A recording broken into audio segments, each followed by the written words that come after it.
mix up my intro. Like, sometimes I say hello to those of you who are returning first, and sometimes I say hello to those of you who are new first. I don't know why I mix it up so much, but I'm gonna try and not do that, because I would imagine if you ever want to watch my videos back to back, me vacillating back and forth is probably, like, it would probably throw you off. Anyways, I'm really excited to get into today's video because I love tapping on cases, and I love tapping on games, DVDs. I think it's so relaxing.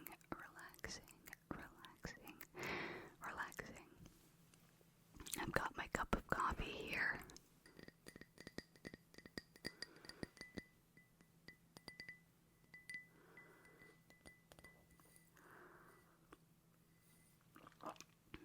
And again, I'm using my new camera. You know, I am still learning how to use the focus. Every time I film, I get a little bit better with understanding how to use it. Okay, so why don't we jump right into it? The first Blu-ray I would like to show you is Nerve.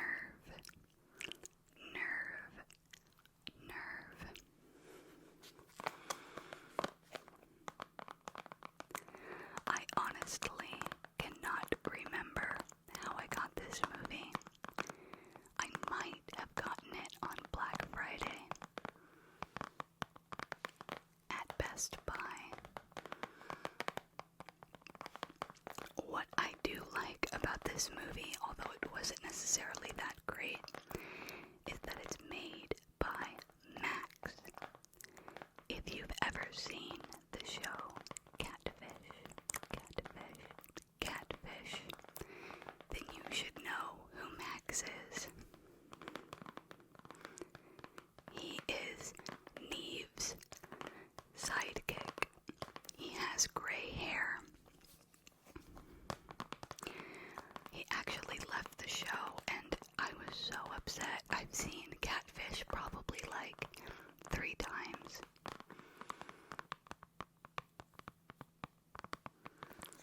And so I was so disappointed when he left because he added a lot to the show, but he is pursuing his dream of being a director. And this, I think, is one of the first films he's ever done. And I also like it because Casey Neistat is in it for a second, and he is a fantastic YouTuber that I've been watching for years. So, if I remember correctly, this movie is about a app that basically will give you money if you do dangerous stunts and activities, which, to be honest, is a very interesting concept, because if you think about, like, TikTok, for example, and what challenges become popular, that's a big thing, like risky challenges. I don't think that that's necessarily a too far-fetched idea. I just think they tried to make it have this, like, futuristic vibe, and it kind of killed it. Like, if they would have just done it in our time period and, like, less futuristic, as you can see, I think it would have done a lot better. It's starring Emma Roberts and Dave Franco. And on the back it says, "Do you dare?" Industrious high school senior V has had it with living life on the sidelines when pressured by friends to join the popular online game Nerve.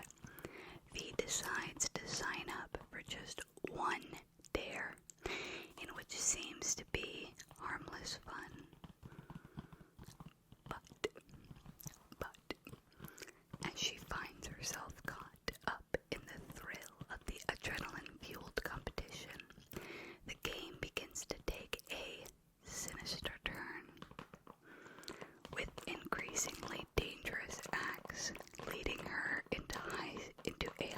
stakes finale that will determine her entire future.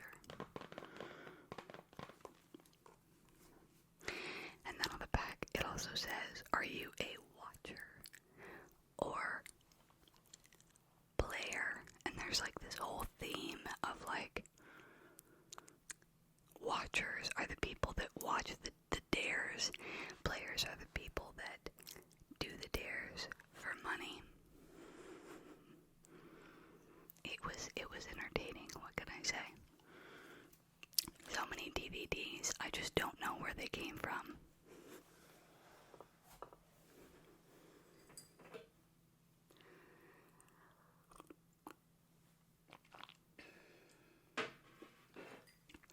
So next, this is actually a few that I'm going to show you because they all go together. And that is Insidious. This series is what got me into horror. I am a massive, massive horror fan. I'm very passionate about it. A little bit too passionate. But when I watched this movie, and especially the second one, which we'll get into in a minute, I don't think I showed this in the first video I did. At least I hope not. Yeah, I don't think I did. I think I showed this movie in like a different video. It was like my favorites or something like that. But when I watched this movie, I fell in love with it. I had it up till that point. What I had seen was like slasher films, your typical ghost movies, so like The Ring, like all those type of like The Exorcist, those type of movies. I really hadn't seen anything that was a little bit different, and old horror is great, okay? I'm not trying to like harp on old horror.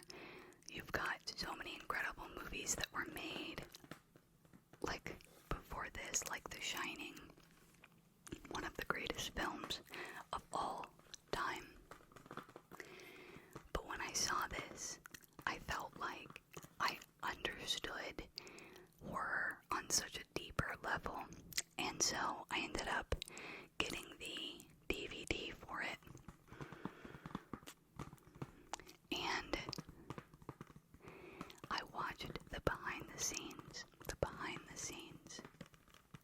James Wan is my favorite horror director, and he directed this film.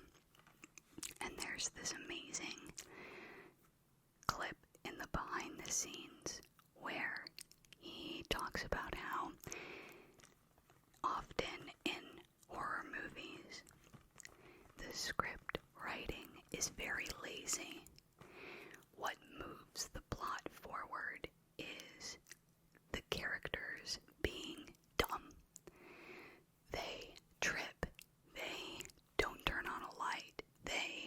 And you're kind of sitting there watching the movie, yelling at your TV screen like, why?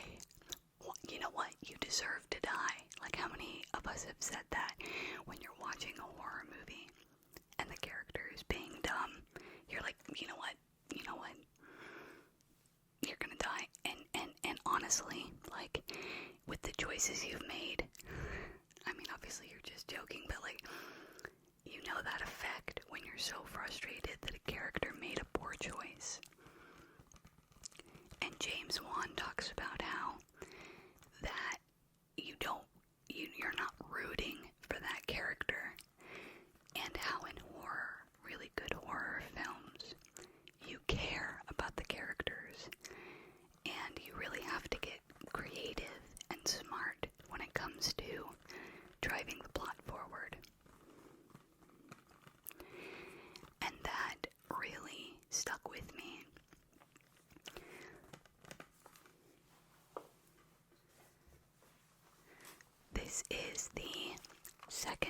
Insidious. So in the first one, I won't spoil anything if you haven't seen it, but in the first one, the house is like haunted, or there's some kind of haunting happening. But in the second one, the story kind of continues, or not continues, but it's like another story. I'm not gonna spoil it for you, but the way that they connected these two movies is one of the most brilliant things I've ever seen in film. Like, I have never, to this day, had a reaction when watching a film like I had watching this second one, realizing how they tied it in to this first one. And I believe this was written by James Wan, but directed by his best friend, Lee Winnell. And Lee Winnell said one of my all-time, part of my stomach, said one of my all-time favorite quotes ever. And this is not an exact quote, but it's going to be pretty close. He said, "Real things scare me, like paying bills and doing things on time. Real world stuff is what terrifies me. Monsters and ghosts are what I use to kind of escape from that horror, from that nightmare." My stomach is so talkative, it's so funny.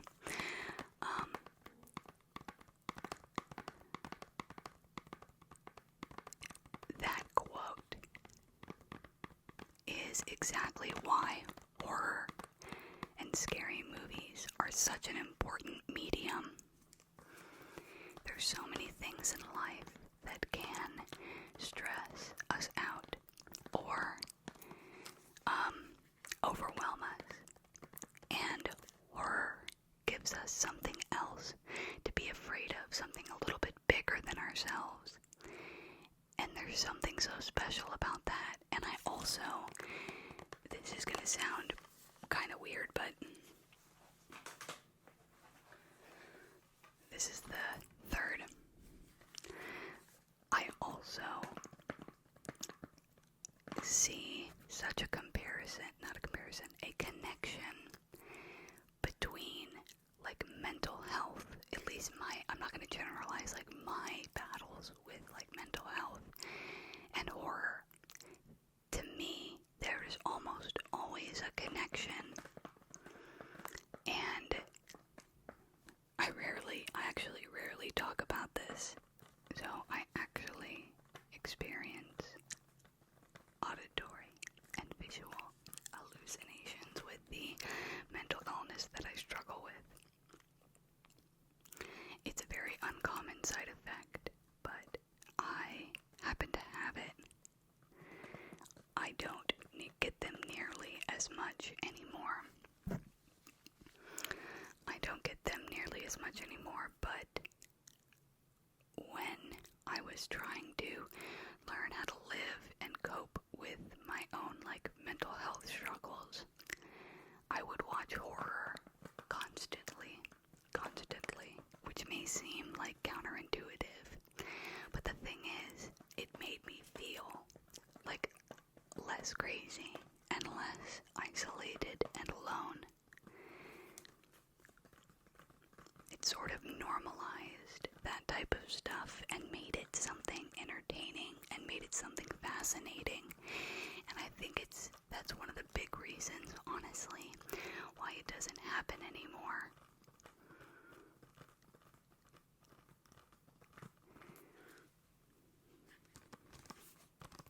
It's very, very rare that it does happen sometimes, but it's very rare.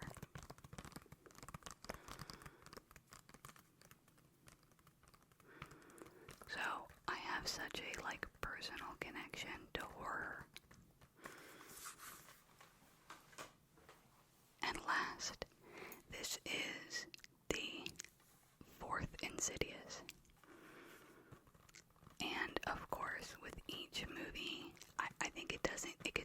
less and less good,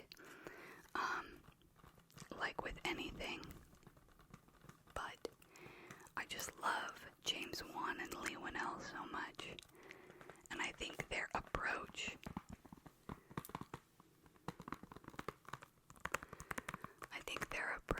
to horror is incredible. So those were the Insidious movies.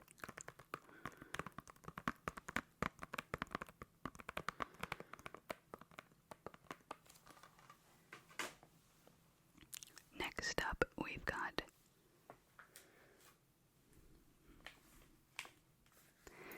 Joy.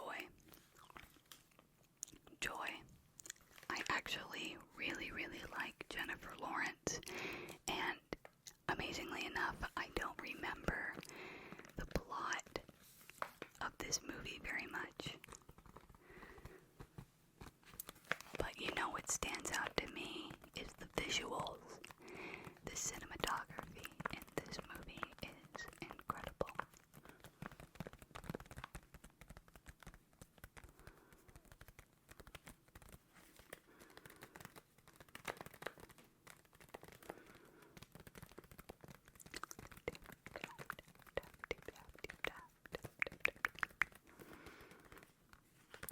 What I like about Jennifer Lawrence is that she is a incredible actress, but she's also an incredible person, and I think that is really hard to find someone that is in Hollywood and is a genuinely good person. The thing is, there's horror stories about her, but the reason why there is, at least in my understanding,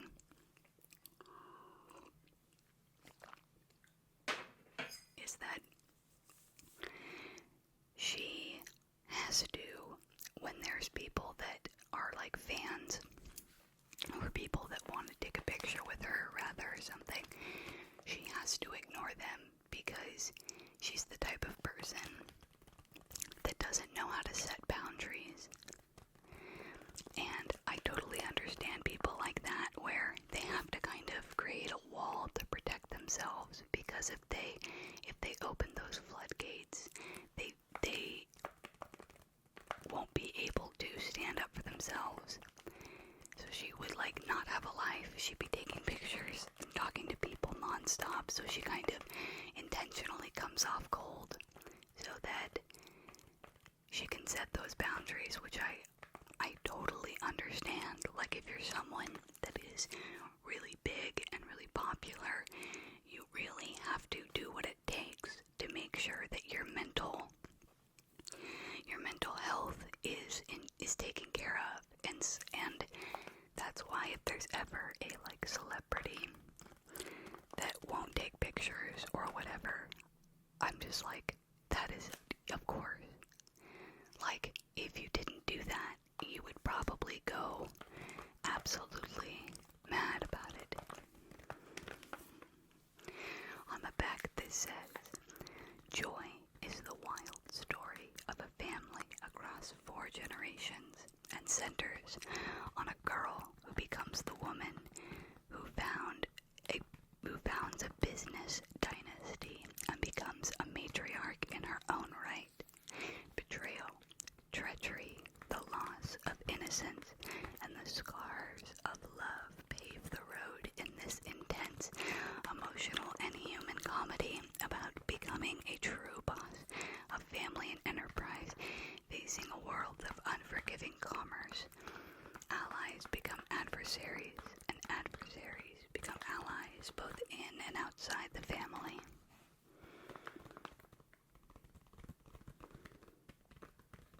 Yeah, this was such a beautiful film. I remember that.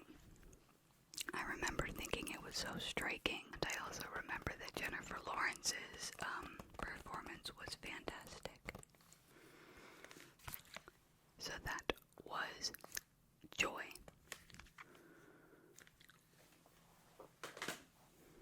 Next up, we have The Conjuring 2. I did have The Conjuring, but I think I lent it to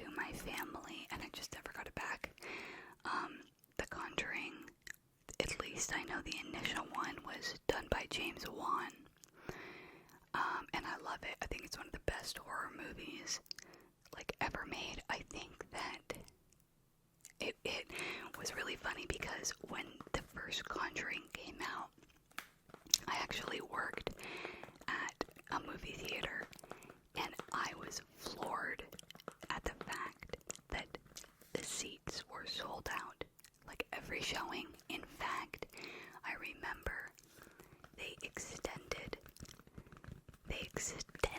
how long it was in theaters because it was doing so well.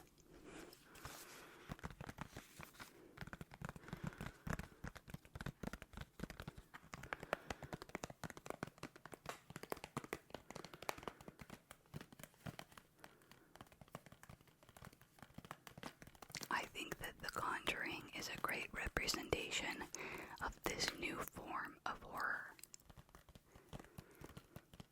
Horror movies are kind of, or at least they were until like I think last year when some bad ones started coming out, but they were kind of on the up and up.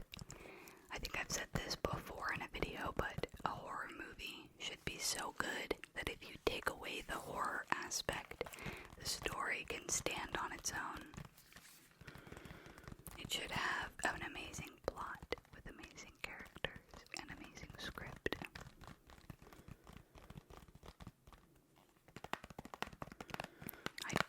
I did like this movie a lot, but I did like the original Conjuring a lot more.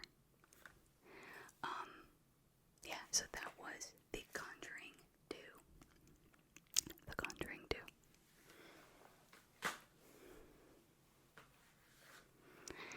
Last horror movie I'm going to show you, and that is Annabelle.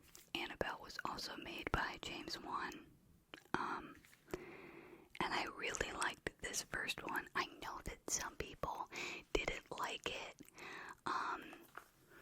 but I honestly thought they showed so much restraint in this first movie. Honestly, when you create a movie about a doll, there's such possibility for you to make it over the top. But they just showed such restraint, and I really enjoyed this first movie a lot. I remember being in theaters and watching the fourth Annabelle, which was not directed by James Wan, and it was not directed by Lee Winnell, but I remember watching it. I think it was honestly a total cash grab, and I was with my buddy, and we hated it. It was awful. It was so bad that we got up and just walked out. We were like, forget this, we can't finish this crappy movie.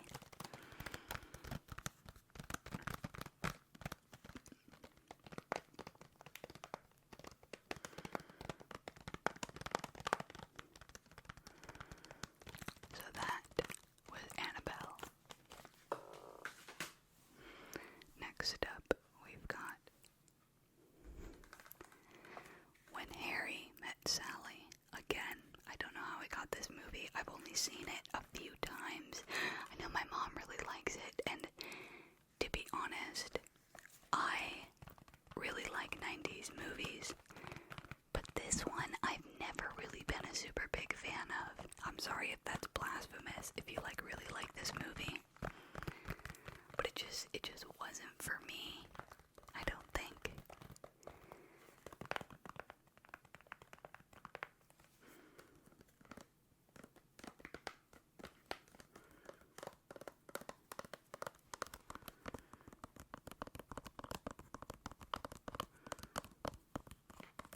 I don't even remember. I know it's like a love story and they're both stubborn, but I don't. That's all I know. And of course the famous scene in the cafe.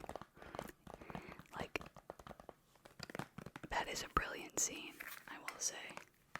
And quite funny.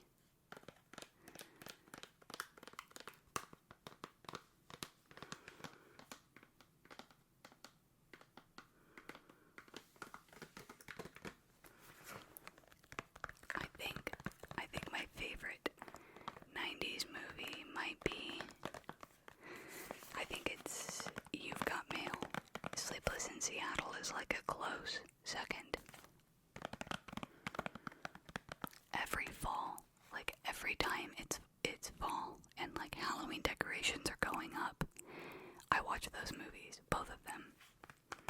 It's just such a nostalgic thing for me. And then I watch How You Were Sleeping in December.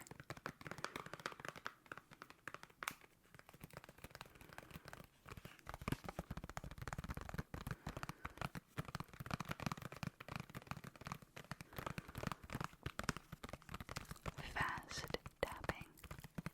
Do you enjoy fast tapping? So the back says, let's see here. Sex always gets in the way of friendships between men and women. Does it? I mean, I'm being gay, maybe I'm like misinformed, but I feel like that's such a stereotype. Like, guys and girls can be friends without it being like... Anyways, I digress. At least that's what Harry Burns believes. So when Harry meets Sally and a deep friendship blossoms between them, Harry's determined not to let his attraction destroy it.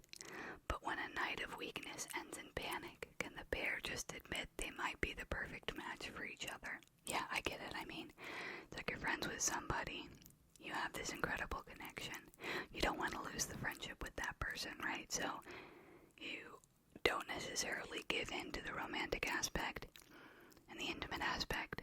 I can totally understand that. I just think that it is possible for opposite sexes to be friends, like whatever, however you identify, like, and who you're attracted to, and you can have. I just think that's such a stereotype, but that's just me, okay? Next up, we have American Sniper. This movie I was torn on because I think it does glorify a few things that I'm not necessarily, and I know the true story, there's a lot of controversy over it. I definitely didn't buy this. I think someone gave it to me. Yes, because I really, really love Bradley Cooper. He was my favorite actor for a long time. Once I saw Silver Linings Playbook, I wanted to see every film he was in. I actually still really like him a lot. I don't know if he's a nice person though. I don't know anything about him as just a person. I just like him in movies. But I don't know, I had such mixed feelings about this, and I'm not trying to say anything controversial. I'm not trying, if you like this movie, great. I'm just saying, I had many feelings about it, and it was very complicated for me, and I don't know, to this day, I'm torn on it. I've only seen it once.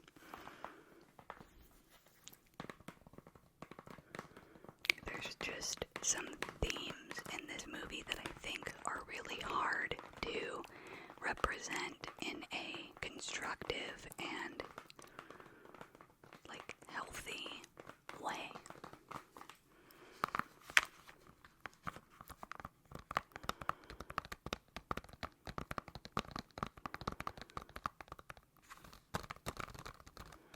Why don't we read the back?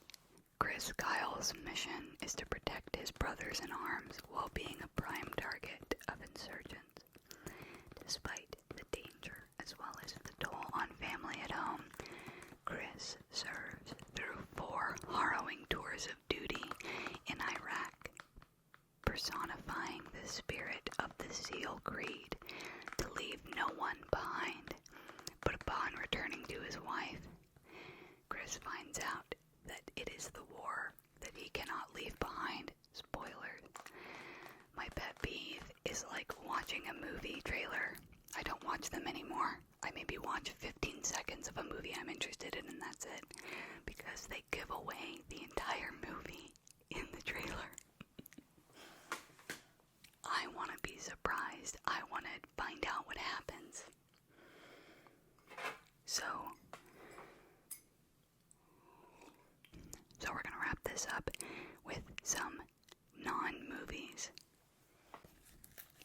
Next up, we have The Tudors. It is unopened. This is a TV show, and this is the first season. Here is the story behind this. This is my mom's, favorite show. And she really thought that I would like it, and so she would bug me to watch it all the time.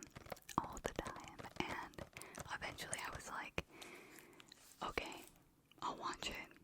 After all, she did give me this as a gift for my birthday or Christmas. So I'm thinking, I'll humor you.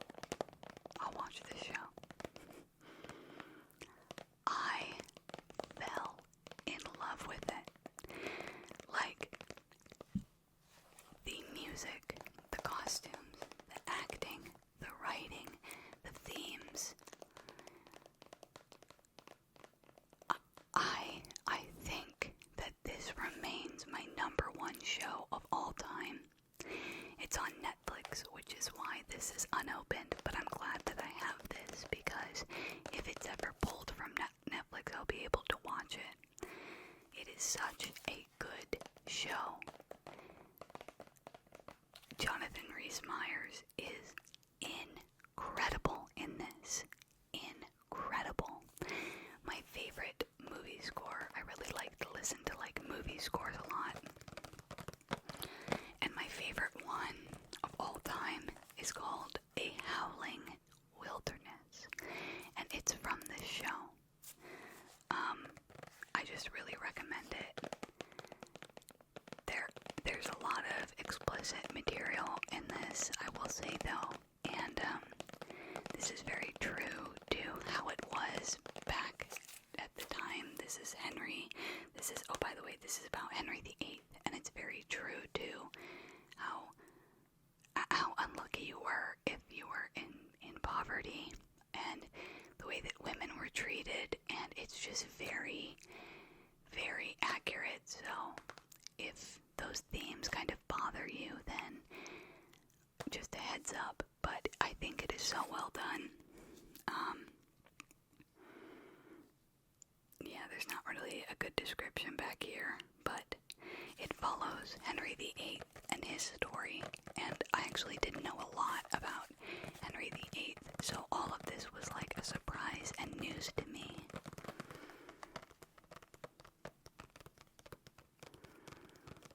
So that was The Tudors.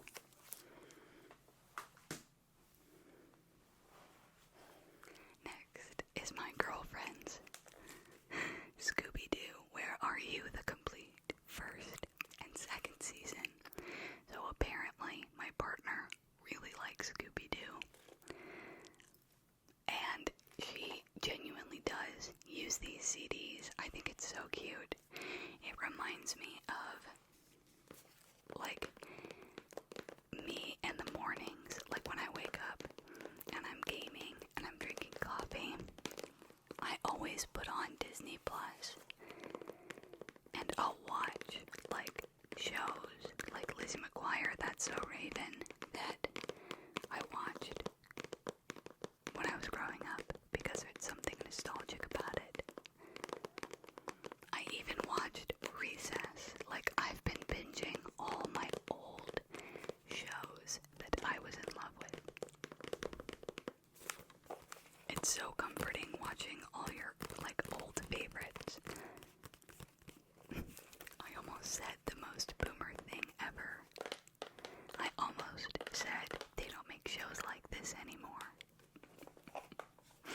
Yikes. I got myself.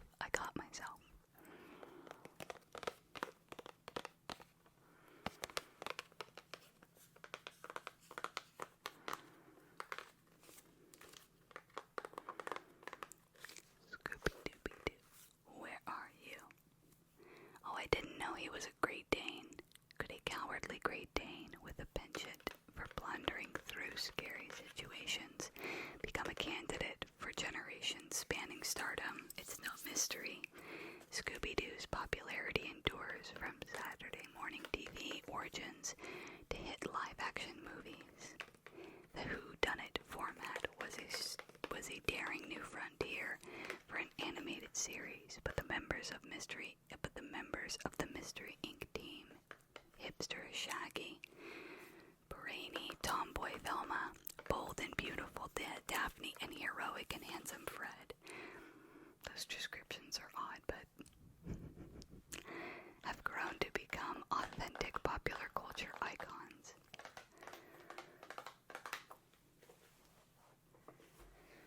And last, we have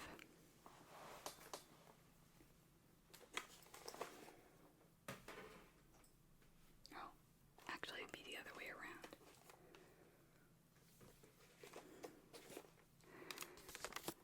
The OC Season 1.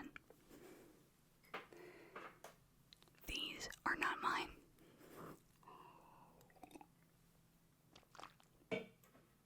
My, best friend from high school. I grew up Mormon, and so, because I grew up LDS, I really wasn't introduced to basically anything. I was pretty sheltered, and when I got to high school, and I became a sophomore, junior, my mom started really letting me explore a little bit and discover TV shows, movies, things like that, which I really appreciated. And so I didn't really know shows like this growing up. And so my best friend from high school, she would introduce me to everything. I am so grateful for her because she took me to Starbucks for the first time. She really, I just have such fond, nostalgic memories of the things she would show me. And this was one of them, and I think this is such a just stereotypical show. I mean, there's nothing miraculous about this show, but it is very nostalgic for me because I watched it a lot when I was in high school.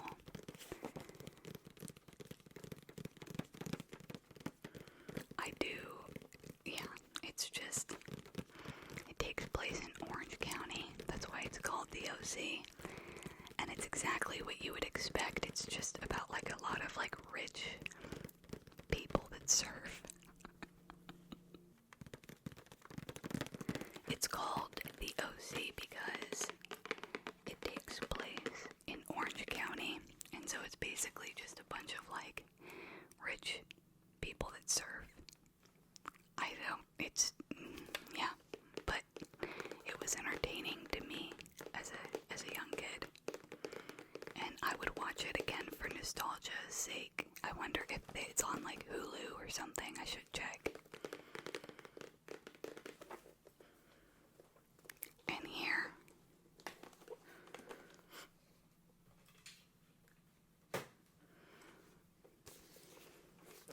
here's the second season. She did have all of them, but just for some reason I have the first and second.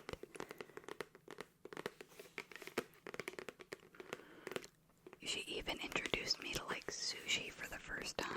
Seriously, y'all, I hadn't really done or tried anything. I'm so appreciative of her. She was such a good influence on me and was so patient and kind and loving and just really helped me understand things that I had no context for. So I'm really appreciative. So I have officially shown you all my Blu-Rays and all my most of my TV shows that I own. So the next video will be getting into the classic DVDs.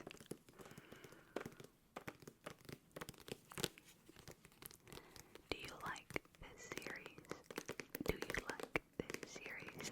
Let me know in the comment section down below.